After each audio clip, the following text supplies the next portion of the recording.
Yes, sir. Yes, sir. Yes, sir. This is another episode of the next show coming your way with your boy D Midas, Deli Del, Deli D, Heavy D. Oh yeah, baby. And on this episode, I want to get this out there as quickly as I can before it gets any further than it already has. But this is my NBA bubble playoff preview show.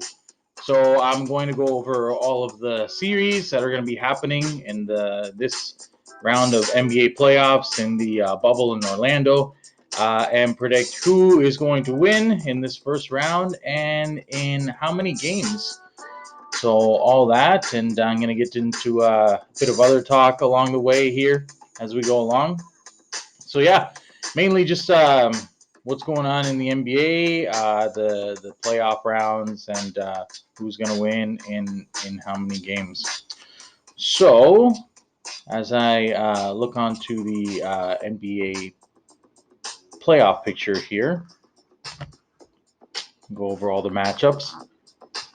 Now before I do that though, I just want to give a shout out to my and your Philadelphia Flyers on another shout out victory win against Les Montreal Canadiens.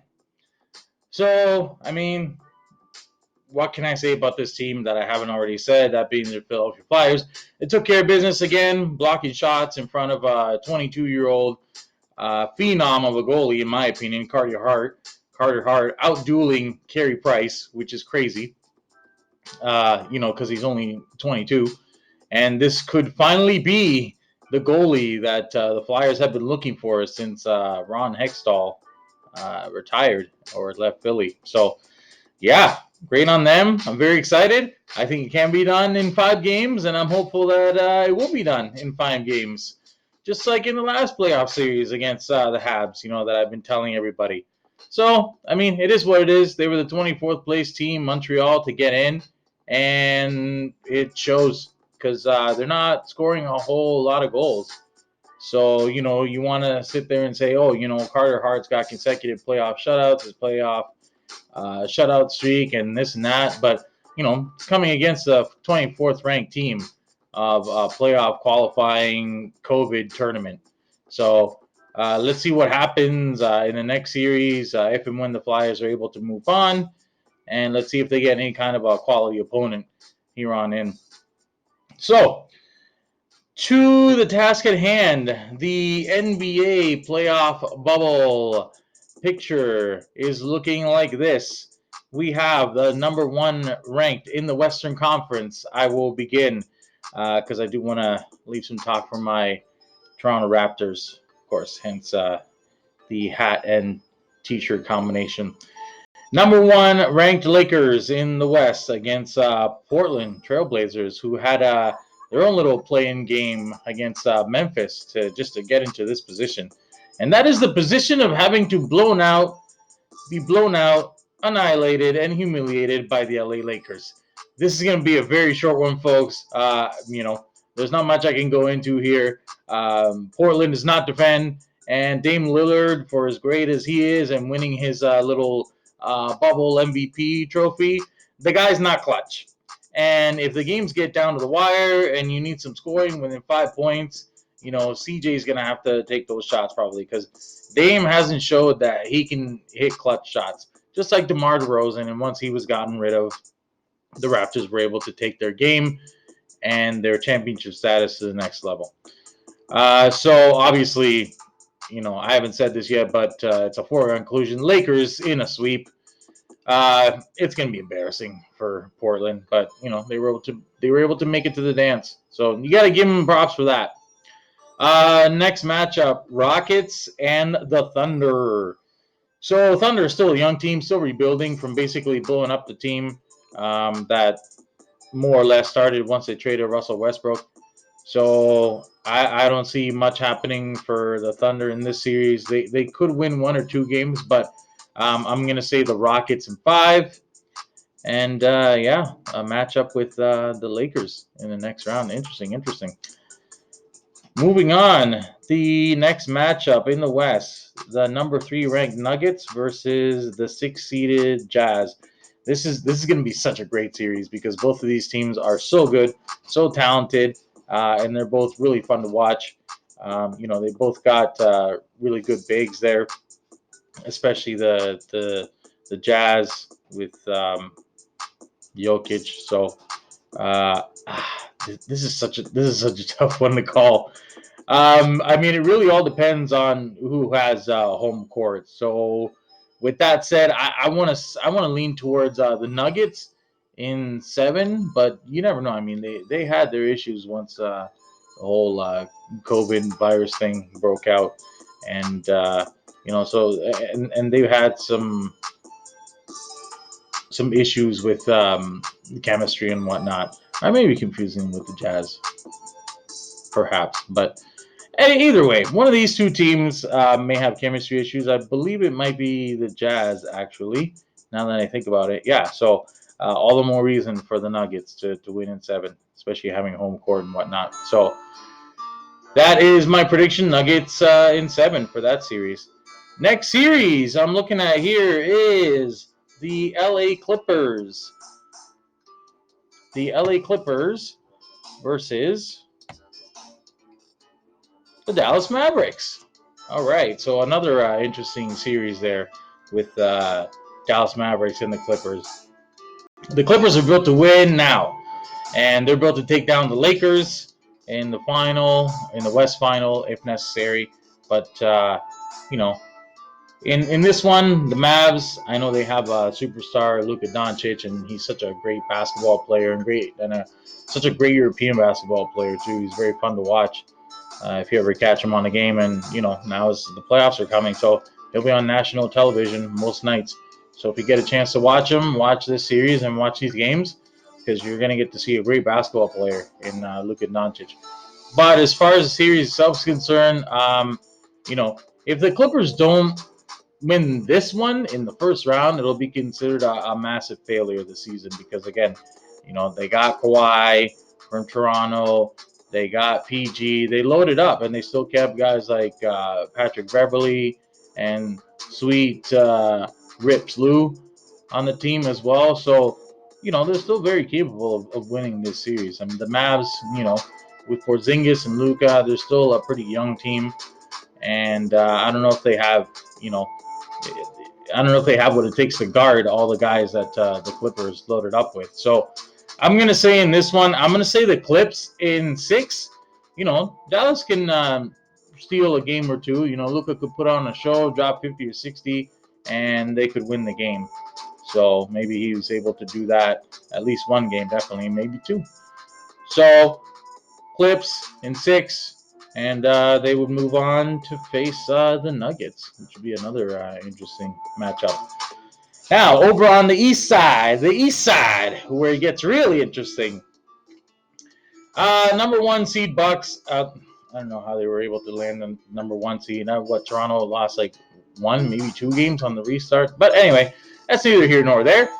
It is what it is, and they got to play on. Number 1 seeded Milwaukee Bucks taking on the Orlando Magic.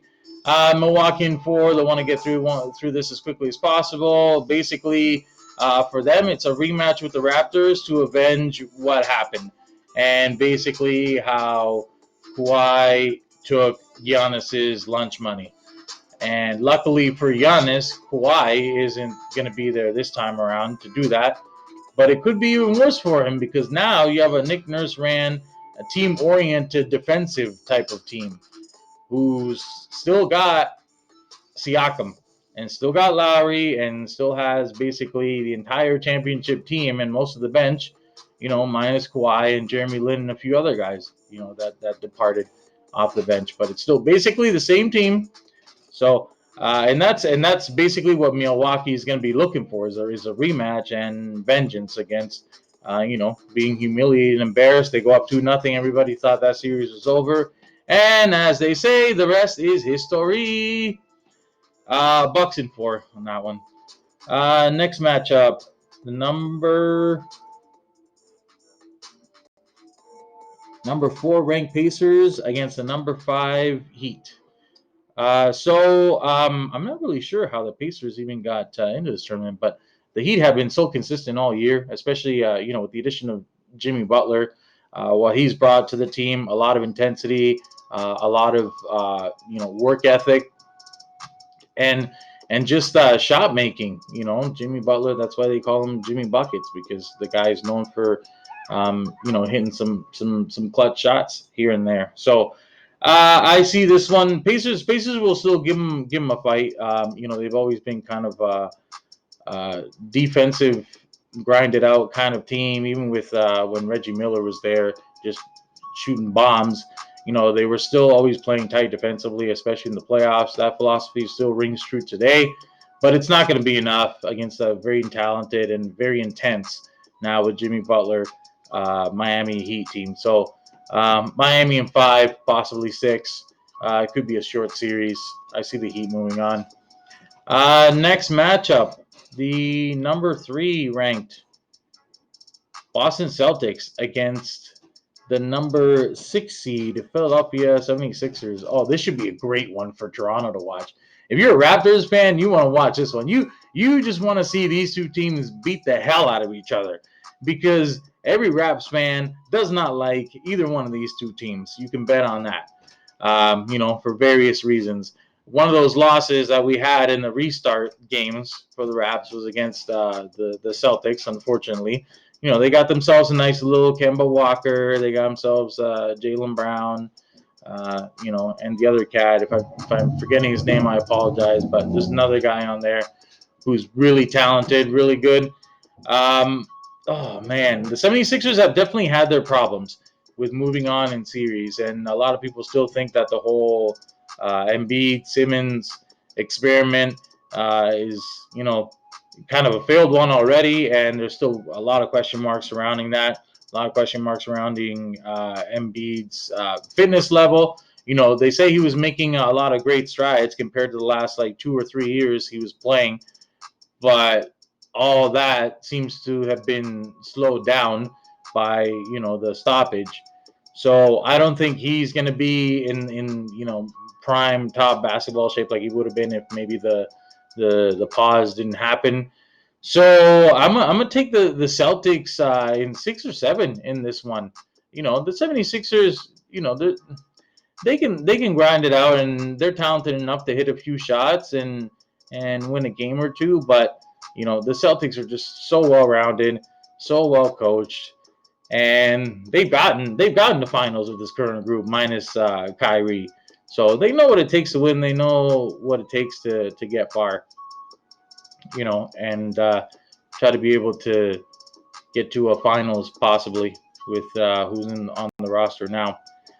So moving on to the final matchup I see here on the bracket, and the one that I want to focus on the most in this first round. You guessed it. That is your championship champion Toronto Raptors against the Brooklyn Nets. Now, before I get into anything about Toronto, let me just say, Brooklyn, congratulations on getting the 7th seed and not looking like you basically just crawled into the playoffs as the 8th seed when it comes to NBA basketball, especially in the Eastern Conference. So good on you for showing up and getting the 7th seed, getting a tiny bit of respectability. However, this is the Toronto Raptors we are talking about, the champion Toronto Raptors, who basically have the same championship roster minus one Kawhi Leonard, who decided to chicken out and not try to defend a championship with the teammates that he wanted with. But that's okay. That is your choice as a free agent, which you have earned. So he gets every right to do that. And I hope the Raptors, it would be very interesting if the Raptors meet up with the Clippers in the final. Very interesting. Very interesting. What can I? Raps in 3? Can I say that? Can I say that? Well, since I can't say that, probably I'll say Raps in 4. Um, Spoiler alert: Game 1 already happened by this time by me putting this out here, and yeah, the Raptors were able to drop 134 on the lowly Brooklyn Nets. So it's going to be a very short series there. And I know, just like in the NHL, they're going to be playing, quite a few basketball games in a short amount of time. So quite a few back-to-backs. Toronto will have plenty of chances to finish off these guys very quickly, and I think they will do so. I seen Van Vliet come on the radio the other night. I think I said this in the last episode, but he had so much confidence, and that was just great to see for a guy who represents and cheers his team on. But it was just great to see him say, okay, yeah, you might win 1 or 2 games, but you're gonna try and win 4 against us. That's going to be really, really, really hard, especially after the grind, the scrutiny, the challenges, the injuries, everything they went through last year. It has all culminated into the defense of the championship, because you already got that swag from winning it last year. So it's no problem to go out there and execute and do what you got to do. Most of the rosters in the NBA are still pretty much the same. There hasn't been any sort of major changes that have happened in the Eastern Conference, any major shakeups that should present any major problems for the Raptors. So this is going to be a short series as far as the Brooklyn Nets are concerned. Thank you and good night. Keep the change. And good luck with COVID once y'all head back to Brooklyn, because it's going to be very short once the hole gets popped in your bubble, and you'll have to deflate yourself on back to Brooklyn. And think about how sad you are that you just lost to the championship Toronto Raptors. So, guys, that's what I wanted to say on that. Again, I wanted to get that out there as quickly as possible here before these games and this tournament gets along too far. So, yeah, those are my picks. And you all heard how many games. Rewind it if you want to listen to it again. But those are my picks, guys. And this has been another episode of The Next Show. So, as always, I'd like to give a shout out to my girls, Kirsten, my wifey. This show would not be possible without you. Thank you so much for being there for me. And, of course, my baby boo, my beautiful daughter, Sophia. Daddy loves you so much. Thank you, guys. God bless. And good night.